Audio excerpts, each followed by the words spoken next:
नमस्कार दोस्तों, स्वागत है आपका अपने YouTube channel magic mind classes में। आज इस वीडियो में हम जनरल साइंस के टॉपिक को डिस्कस करेंगे और आज इस पहले पार्ट में हम केमिस्ट्री के पहले 50 MCQs को डिस्कस करेंगे और हम जानेंगे कि आजकल के एग्जाम्स में जहां जनरल साइंस के क्वेश्चन पूछे जाते हैं उसमें किस तरह के क्वेश्चंस कवर किए जाते हैं। तो यदि आप हमारे इस चैनल पर नए हैं तो चैनल को सब्सक्राइब करना ना भूलें, साथ ही बेल आइकॉन पर क्लिक करना भी ना भूलें। तो चलिए शुरू करते हैं आज का हमारा यह पहला पार्ट और आज के 50 MCQs को आज हम डिस्कस करेंगे। और प्रश्न है, निम्नलिखित में से मुख्यतः किसके लिए सीटेन संख्या गुणता प्राचल के रूप में प्रयुक्त होता है। ऑप्शन ए है पेट्रोल, ऑप्शन बी है मिट्टी का तेल, ऑप्शन सी है डीजल और ऑप्शन डी है तारपीन का तेल। तो इसका सही आंसर होगा ऑप्शन सी अर्थात डीजल। सीटेन संख्या डीजल को और ऑक्टेन संख्या पेट्रोल की गुणता को रिप्रेजेंट करती है। निम्नलिखित में से कौन सा परमाणु का भाग नहीं है। ऑप्शन ए है इलेक्ट्रॉन, ऑप्शन बी है प्रोटॉन, ऑप्शन सी है न्यूट्रॉन और ऑप्शन डी है फोटॉन। तो इसका सही आंसर होगा ऑप्शन डी अर्थात फोटॉन। किसी भी परमाणु में 3 मूल कण बताए गए हैं जिसमें इलेक्ट्रॉन, प्रोटॉन और न्यूट्रॉन है, अतः हमारा यहाँ पर सही आंसर होगा फोटॉन। चल तीसरा प्रश्न है, परमाणु नाभिक के अवयव हैं। जैसा कि मैंने आपको बताया कि परमाणु के 3 मूल कण बताए गए हैं जो कि हैं इलेक्ट्रॉन, प्रोटॉन और न्यूट्रॉन। तो यह हमारा सही आंसर होगा ऑप्शन डी जिसमें लिखा है प्रोटॉन, न्यूट्रॉन और इलेक्ट्रॉन। चलते हैं, चौथा प्रश्न है, परमाणुवीय नाभिक किसने खोजा था। ऑप्शन ए है Rutherford, option B Dalton, option C Einstein और ऑप्शन डी है थॉमसन। तो इसका सही आंसर है नाभिक की खोज रदरफोर्ड ने की थी, अतः ऑप्शन ए सही जवाब होगा। चलते हैं, अगला प्रश्न है, रासायनिक तत्व के अणु के संदर्भ में चुंबकीय क्वांटम संख्या का संबंध है। ऑप्शन ए है अभिविन्यास से, ऑप्शन बी है आकृति से, ऑप्शन सी है अमाप से और ऑप्शन डी है चक्रण से। तो इसका सही आंसर होगा ऑप्शन ए अर्थात अभिविन्यास से। दोस्तों, क्वांटम संख्याएं 4 प्रकार की होती हैं जिनमें मुख्य क्वांटम संख्या, द्विगंशी क्वांटम संख्या, चुंबकीय क्वांटम संख्या और चक्रण क्वांटम संख्या होती हैं, जिसमें तीसरी क्वांटम संख्या अर्थात चुंबकीय क्वांटम संख्या अभिविन्यास संबंधित जानकारी प्रदान करती है, अतः यहाँ पर सही आंसर होगा ऑप्शन ए अभिविन्यास से संबंधित है। हमारा 6, निम्नलिखित में से कौन जल को जीवाणु मुक्त करने हेतु प्रयोग किया जाता है। ऑप्शन ए है ओजोन, ऑप्शन बी है क्लोरीन डाइऑक्साइड, ऑप्शन सी है क्लोरेमीन और ऑप्शन डी है उपर्युक्त सभी। इसका सही आंसर होगा ऑप्शन डी, उपर्युक्त सभी का प्रयोग जल को जीवाणु मुक्त करने हेतु किया जाता है। चलते 7वां प्रश्न है, जिस तत्व के परमाणु में 2 प्रोटॉन, 2 न्यूट्रॉन और 2 इलेक्ट्रॉन हो उस तत्व की द्रव्यमान संख्या कितनी होगी। ऑप्शन ए 2, ऑप्शन बी है 4, ऑप्शन सी है 6 और ऑप्शन डी है 8। दोस्तों, हम समझते हैं कि आखिर परमाणु संख्या अर्थात द्रव्यमान परमाणु संख्या और द्रव्यमान संख्या क्या होती है। तो सबसे पहले हम द्रव्यमान संख्या जो कि प्रश्न का टॉपिक है उसमें समझते हैं कि द्रव्यमान संख्या अर्थात किसी भी परमाणु के नाभिक में उपस्थित प्रोटॉन और न्यूट्रॉन की संख्या का योग उस तत्व की द्रव्यमान संख्या कहलाती है, जबकि प्रोटॉन संख्या से तात्पर्य उस तत्व में उपस्थित प्रोटॉनों की संख्या है। तो यहाँ पर हम द्रव्यमान संख्या को डिस्कस कर रहे हैं जो कि प्रोटॉन और न्यूट्रॉन की संख्या के योग के बराबर होती है। तो यहाँ पर 2 प्रोटॉन और 2 न्यूट्रॉन है, अर्थात द्रव्यमान संख्या 2 + 2 यानी 4 होगी। तो इसका सही आंसर होगा बी अर्थात 4। चल 8वां प्रश्न है, परमाणु में कक्षों को भरने का क्रम नियंत्रित होता है। ऑप्शन ए है अबाहु सिद्धांत के द्वारा, ऑप्शन बी है हाइजेनबर्ग के अनिश्चितता के सिद्धांत के द्वारा, ऑप्शन सी है हुंड के नियम द्वारा और ऑप्शन डी है पाउली के अपवर्जन के नियम के द्वारा। दोस्तों, परमाणु में कक्षकों में हम जो इलेक्ट्रॉन भरने का जो क्रम नियंत्रित होता है उसे हम अबाहु के सिद्धांत के द्वारा देते हैं। उन्होंने जिस इलेक्ट्रॉनिक विन्यास के बारे में बताया जिन्हें हम कक्षा उपकक्षा के बारे में भरते हैं उसे हम ऑफ-बाहु के नियम के द्वारा समझते हैं। तो इसका सही आंसर होगा ऑप्शन ए, ऑफ-बाहु के सिद्धांत के द्वारा। और प्रश्न है, किसी तत्व के परमाणु में 10 इलेक्ट्रॉन, 10 प्रोटॉन और 12 न्यूट्रॉन है, तो उस तत्व का परमाणविक भार कितना होगा? ऑप्शन ए है 32, ऑप्शन बी है 22, ऑप्शन सी है 44 और ऑप्शन डी है 20। तो जैसा कि मैंने आपको बताया कि उसका परमाणु भार अर्थात द्रव्यमान संख्या जो होती है परमाणविक भार, वह प्रोटॉन और न्यूट्रॉन की संख्या का कुल योग होता है। तो इसमें 10 प्रोटॉन और 12 न्यूट्रॉन है, अर्थात उसका परमाणविक भार होगा 22, जिसे हम द्रव्यमान संख्या भी कह सकते हैं। चल प्रश्न है, संतुलित रासायनिक समीकरण में अभिकारक पक्ष व उत्पाद पक्ष में किस की संख्या समान होती है? ऑप्शन ए है मोल, ऑप्शन बी अणु, ऑप्शन सी परमाणु और ऑप्शन डी है आयन। इसका सही आंसर होगा ऑप्शन सी, परमाणु की संख्या समान होती है।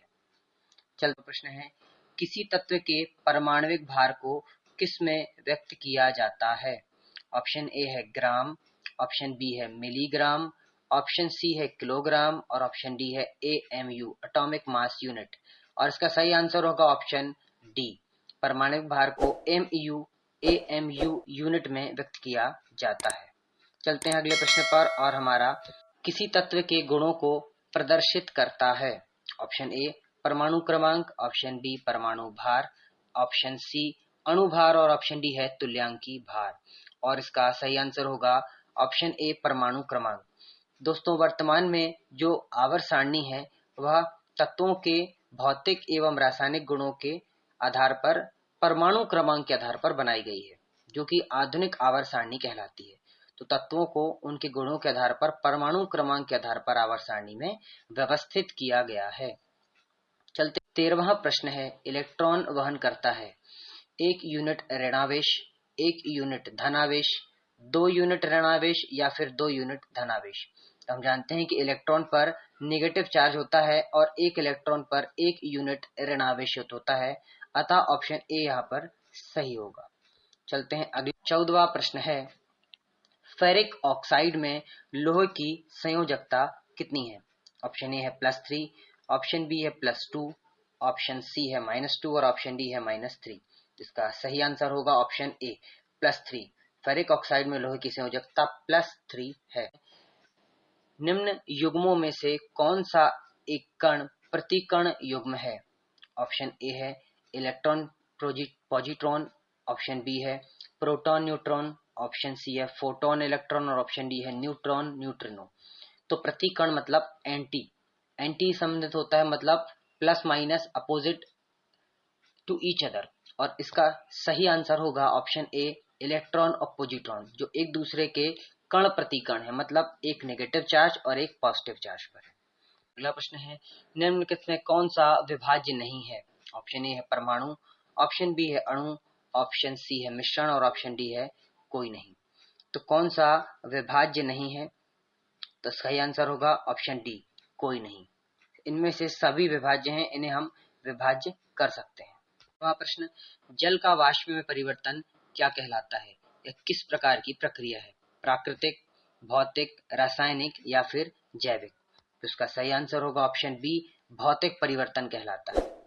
वह प्रश्न, निम्नलिखित में से कौन सा रासायनिक परिवर्तन का उदाहरण है?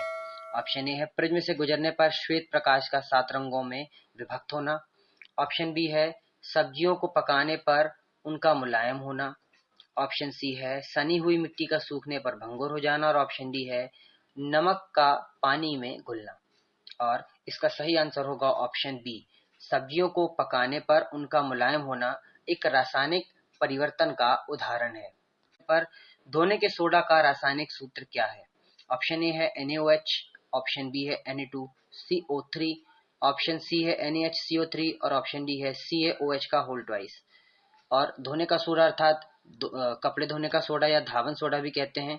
और इसका सही आंसर होगा ऑप्शन बी Na2CO3, यानी सोडियम कार्बोनेट धोने के सोडा का रासायनिक सूत्र है। प्रश्न, जल में कार्बन डाइऑक्साइड प्रवाहित करने पर जो सोडा बनता है, सोडा वाटर बनता है, वो एक प्रकार का क्या है? एक ऑक्सीकारक है, क्षारीय प्रकृति का है, अम्लीय प्रकृति का है या फिर एक अपचायक है। और इसका सही आंसर होगा ऑप्शन सी अर्थात अम्लीय प्रकृति का है। 21वां प्रश्न है, इनो लवण को जब जल में डाला जाता है तो बुलबुले बनते हैं, यह किसका उदाहरण है? Option A O2 gas, option B है CO2 गैस, ऑप्शन सी है CO गैस और ऑप्शन डी है H2 गैस। और इसका सही आंसर होगा ऑप्शन बी CO2 गैस अर्थात कार्बन डाइऑक्साइड गैस के कारण ही उसमें बुलबुले बनते हैं। 22वां प्रश्न, दही में किस प्रकार का अम्ल पाया जाता है? ऑप्शन ए है लैक्टिक अम्ल, ऑप्शन बी है साइट्रिक अम्ल, ऑप्शन सी है ऑक्जेलिक अम्ल और ऑप्शन डी है अन्य। जैसा हम जानते हैं कि दही दूध से ही निर्मित होता है और दूध में पाया जाने वाला अम्ल लैक्टिक अम्ल है, अतः दही में भी लैक्टिक अम्ल ही पाया जाता है। हमारा अगला, किसी परमाणु के एटम में न्यूट्रॉन की खोज किसने की थी? जे थॉमसन, चैडविक, रदरफोर्ड या फिर न्यूटन ने? तो इसका सही आंसर होगा ऑप्शन बी, न्यूट्रॉन की खोज चैडविक ने की थी, जबकि जे थॉमसन ने इलेक्ट्रॉन की खोज की थी, रदरफोर्ड ने नाभिक की खोज की थी। चलते हैं हम अगले प्रश्न पर, और हम निम्नलिखित में से किस अम्ल में ऑक्सीजन नहीं है? पहला ऑप्शन है नाइट्रिक एसिड जिसे हम सोरिक अम्ल कहते हैं, दूसरा है सल्फ्यूरिक एसिड जिसे हम गंधक अम्ल कहते हैं, ऑप्शन सी है हाइड्रोक्लोरिक अम्ल जिसे हम नमक अम्ल कहते हैं और ऑप्शन डी है उपरोक्त सभी।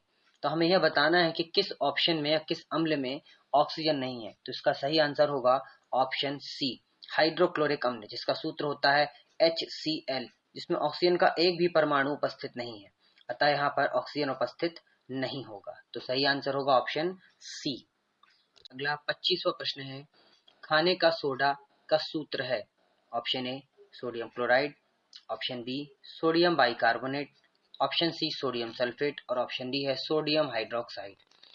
तो खाने का सोडा जिसे हम बेकिंग सोडा भी कहते हैं, और इसका रासायनिक सूत्र होगा option B sodium bicarbonate NaHCO3, जिसे हम खाने के सोडा के नाम से जानते हैं। चलते हैं 26वां प्रश्न है, निम्नलिखित में से कौन एक अणु परमाणु कण नहीं है?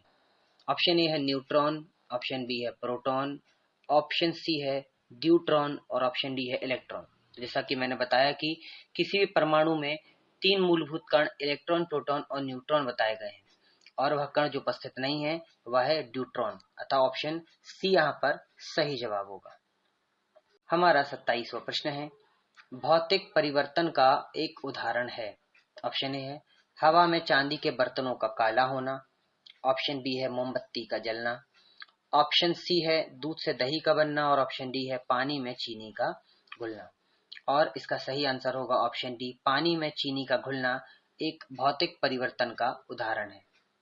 28वां प्रश्न है, ठोस कपूर से कपूर वाष्प बनाने की प्रक्रिया क्या कहलाती है? ऑप्शन ए है वाष्पीकरण, ऑप्शन बी है हिमानीकरण, ऑप्शन सी है पिघलना और ऑप्शन डी है ऊर्ध्वपातन। तो इसका सही आंसर होगा ऊर्ध्वपातन, अर्थात ऐसी प्रक्रिया जिसमें कोई पदार्थ ठोस रूप से सीधे गैस रूप में परिवर्तित हो जाता है, वह प्रक्रिया ऊर्ध्वपातन कहलाती है, और ऐसा कपूर में होता है, अतः सही ऑप्शन होगा ऑप्शन डी। 29वां प्रश्न है, निम्नलिखित में से कौन सा एक कथन सही नहीं है, अर्थात गलत कथन की पहचान करना है? ऑप्शन ए है किसी जलीय विलयन का क्वथनांक शुद्ध जल के क्वथनांक से अधिक होता है, ऑप्शन बी है किसी विलयन में विलयों के योग से इसका जल विभव बढ़ जाता है, ऑप्शन सी है किसी विलयन में जल का वाष्प दाब शुद्ध जल में वाष्प दाब की तुलना में निम्न होता है, और ऑप्शन डी है जब किसी विलयन को एक अर्ध पारगम्य झिल्ली द्वारा जल से अलग किया जाता है तो विलयन पर दबाव देने से जल के प्रवाह को रोका जा सकता है। और हमें बताना है कि आखिर इसमें कौन सा कथन सही नहीं है, और इसका सही आंसर होगा ऑप्शन बी फॉर बॉल, अर्थात किसी विलयन में विलयों के योग से इसका जल विभव बढ़ जाता है, जो कि सही नहीं है, जबकि जल विभव का मान घट जाता है।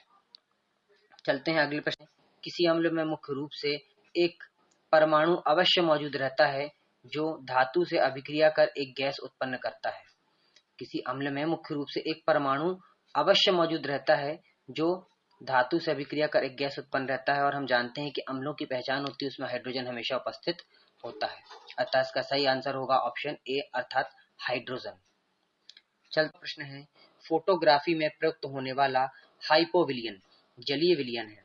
ऑप्शन ए सोडियम थायोसल्फेट का, ऑप्शन बी सोडियम टेट्राथायोनेट का, ऑप्शन सी सोडियम सल्फेट का और ऑप्शन डी है अमोनियम पर सल्फेट का। और इसका सही आंसर होगा ऑप्शन ए सोडियम थायोसल्फेट का जलीय विलयन है। फोटोग्राफी में उपयोगी तत्व क्या है? Option A silver nitrate, option B silver bromide, option C sulphuric acid और ऑप्शन डी सिट्रिक एसिड यानी साइट्रिक एसिड। और इसका सही आंसर होगा ऑप्शन बी यानी सिल्वर ब्रोमाइड। सिल्वर ब्रोमाइड जिसका प्रयोग फोटोग्राफी में प्रयोग किया जाता है, जिसके हम नेगेटिव बनाने में प्रयोग करते हैं। वहीं पर सल्फ्यूरिक एसिड जिसका प्रयोग हम बैटरीज में करते हैं। चलते हैं हम अगले प्रश्न पर और थर्ड प्रश्न है, फोटोग्राफी में स्थायीकरण के रूप में प्रयुक्त होने वाला रसायन कौन सा है?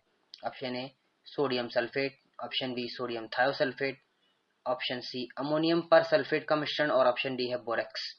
और इसका सही आंसर होगा ऑप्शन बी सोडियम थायोसल्फेट स्थायीकरण में प्रयुक्त होने वाला एक प्रकार का रसायन है।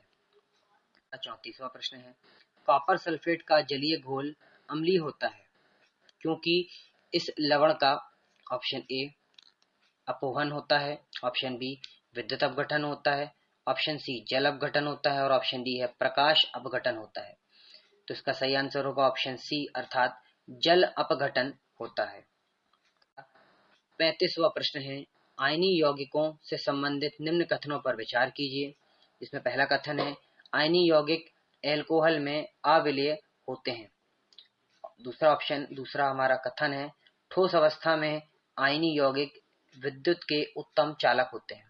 इसका सही आंसर क्या है देखते हैं। ऑप्शन ए में दिया है केवल एक, ऑप्शन बी में दिया है केवल दो, ऑप्शन सी में दिया है दोनों और ऑप्शन डी में दिया है दोनों में से कोई भी नहीं। तो इसका हमें विचार करना है कि आखिर इसमें से कौन सा कथन सही होगा। तो ऑप्शन ए यहाँ पर सही होगा, केवल एक, अर्थात आयनीय यौगिक जो होते हैं वो अल्कोहल में अविलेय होते हैं। 36वां प्रश्न है, पीएच एक मूल्यांक को दर्शाता है। ऑप्शन ए है नेगेटिव से फोटो बनाने के काम में लाए जाने वाला एक रसायन की गुणवत्ता को, ऑप्शन बी है किसी घोल के अम्लीय या क्षारीय होने का मूल्यांक है, ऑप्शन सी है भूकंप की तीव्रता का मूल्यांक है और ऑप्शन डी है दूध की शुद्धता परखने का मूल्यांक है। तो पीएच, जैसा कि हम जानते हैं कि पीएच स्केल जो किसी भी घोल के अम्लीय या क्षारीय होने के बारे में बताता है। किसी भी विलयन का पीएच मान यह बताता है कि वह विलयन अम्लीय है या क्षारीय है। यदि उसका पीएच मान 7 से कम है तो वह अम्लीय प्रकृति का होगा और 7 से अधिक होने पर वह क्षारीय प्रकृति का होगा।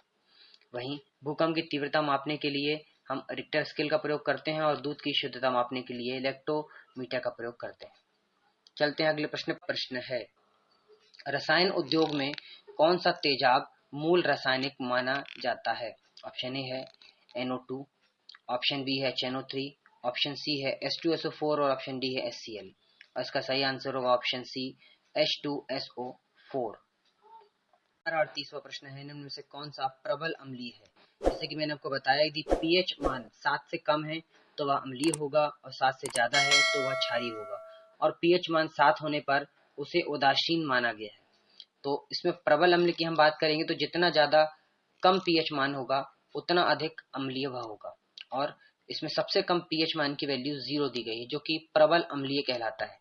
0 से 7 तक की वैल्यू अम्लीय में और फिर 7 से अधिक की वैल्यू जो होती 14 तक उसे क्षारीय में गिना जाता है। तो यहाँ पर सही आंसर होगा option C pH is equal to 0 जो कि प्रबल अम्ल को दर्शाता है। हमारा 39वां प्रश्न है, व्यंजक चूर्ण के लिए कौन सा कथन असत्य है? ऑप्शन ए है जल में अधिक विलेय है, ऑप्शन बी हल्के पीले रंग का चूर्ण है, ऑप्शन सी ऑक्सीकारक है और ऑप्शन डी तनु अम्ल की प्रतिक्रिया से क्लोरीन निष्कासित करता है। इसका सही आंसर होगा ऑप्शन ए जल में अधिक विलेय है, यह कथन असत्य है। और हमारा 40वां प्रश्न है, निम्नलिखित में पदार्थों में से कौन सा फोटोग्राफी में तथा एक एंटीक्लोर के रूप में भी प्रयुक्त किया जाता है? Option A chrome red, option B sodium thiosulphate, option C hydrogen peroxide और ऑप्शन डी है कैलोमल। जैसा कि हमने बताया कि फोटोग्राफी में हम सिल्वर ब्रोमाइड का प्रयोग करते हैं और स्थायीकरण हेतु सोडियम थायोसल्फेट का प्रयोग करते हैं। अतः यहाँ पर सही आंसर होगा ऑप्शन बी सोडियम थायोसल्फेट। प्रश्न है, कोहरे में निम्नलिखित में से कौन सा कोलाइडी तंत्र अभिव्यक्त करता है, अर्थात कोहरा जो है किस प्रकार का कोलाइडी विलयन है, हमें यह बताना है। ऑप्शन ए है गैस में द्रव, ऑप्शन बी है द्रव में गैस, ऑप्शन सी है गैस में ठोस और ऑप्शन डी है द्रव में द्रव। और इसका सही आंसर होगा ऑप्शन ए, गैस में द्रव। कोहरा गैस में द्रव प्रकार का एक कोलाइडी विलयन है। नीला थोथा क्या कहलाता है? Option A copper sulphate, option B calcium sulphate, option C iron sulphate और ऑप्शन डी है सोडियम सल्फेट। और इसका सही आंसर होगा ऑप्शन ए कॉपर सल्फेट को ही हम नीला थोथा के नाम से जानते हैं। CuSO4 copper sulphate is also known as blue vitriol अर्थात नीला थोथा कहलाता है। चलते हैं हम अगले 43rd क्वेश्चन है। अल्फा कण के 2 धनावेश होते हैं, इसका द्रव्यमान लगभग बराबर होता है। ऑप्शन ए 2 प्रोटॉन के, ऑप्शन बी हीलियम के 1 परमाणु के नाभिक के, ऑप्शन सी 2 पॉजिट्रॉनों और 2 न्यूट्रॉनों के द्रव्यमान के योग के, और ऑप्शन डी है 2 पॉजिट्रॉनों के, क्योंकि प्रत्येक पॉजिट्रॉन में केवल 1 धन आवेश होता है। तो इसका सही आंसर होगा ऑप्शन बी, हीलियम के 1 परमाणु के नाभिक के द्रव्यमान के लगभग बराबर अल्फा कण के 2 धनावेश होते हैं। 44वां प्रश्न है, किसी परमाणु नाभिक का आइसोटोप वह नाभिक है जिसमें ऑप्शन ए न्यूट्रॉन की संख्या वही होती है परंतु प्रोटॉन की संख्या भिन्न होती है, ऑप्शन बी प्रोटॉन की संख्या वही होती है परंतु न्यूट्रॉन की संख्या भिन्न होती है, ऑप्शन सी प्रोटॉन और न्यूट्रॉन की संख्या वही होती है परंतु इलेक्ट्रॉन की संख्या भिन्न होती है, और ऑप्शन डी प्रोटॉन और न्यूट्रॉन दोनों की संख्या भिन्न भिन्न होती है। तो यहाँ इस प्रश्न में आपसे कहा जा रहा है कि नाभिक का आइसोटोप अर्थात आइसोटोप वह होता है जहां पर परमाणु क्रमांक आपके भिन्न भिन्न हो जाते हैं, उन्हें हम आइसोटोप के नाम से जानते हैं। परंतु यहाँ परमाणु नाभिक का आइसोटोप कहा जा रहा है अर्थात वहां पर प्रोटॉन की संख्या तो वही होगी परंतु न्यूट्रॉन की संख्या भिन्न भिन्न हो जाने से वह नाभिक का आइसोटोप बन जाएगा। तो सही आंसर होगा ऑप्शन बी। चलते हैं हम अगले प्रश्न है, निम्नलिखित में से कौन सा एक लवण सागर में सर्वाधिक पाया जाता है? हम जैसे जानते हैं सागर अर्थात समुद्र के पानी मुख्य रूप से हमें नमक मिलता है और नमक जिसे हम सोडियम क्लोराइड कहते हैं अर्थात NaCl। इसका सही आंसर होगा ऑप्शन बी, सोडियम क्लोराइड, जो कि सागर में लवण में सर्वाधिक पाया जाता है। निम्नलिखित कथनों पर विचार करना है। ऑप्शन ए है कथन ए है परासरण के प्रक्रम में विलायक सांद्र घोल से तनु घोल की ओर जाता है। ऑप्शन दूसरा कथन इसमें दिया गया है प्रतिलोम परासरण में तनु घोल पर बाह्य दाब लगाया जाता है, और आपसे पूछा जा रहा है कि उपरोक्त कथनों में से कौन से कथन सही हैं। इसमें कहा गया है ऑप्शन ए में केवल 1, केवल 2, फिर कहा गया है कि दोनों 1 और 2, और ऑप्शन डी में है कि ना 1 सही है और ना ही 2 सही है। तो इसका सही आंसर होगा केवल 1 अर्थात सांद्र से तनु घोल की ओर जाता है। चलते क्वेश्चन, जल अपघटन में ऊर्जा किस रूप में उत्पन्न होती है? जल अपघटन ऑप्शन ए है प्रकाश के रूप में, ऑप्शन बी है ऊष्मा के रूप में, ऑप्शन सी है ध्वनि के रूप में और ऑप्शन डी है अम्ल के रूप में।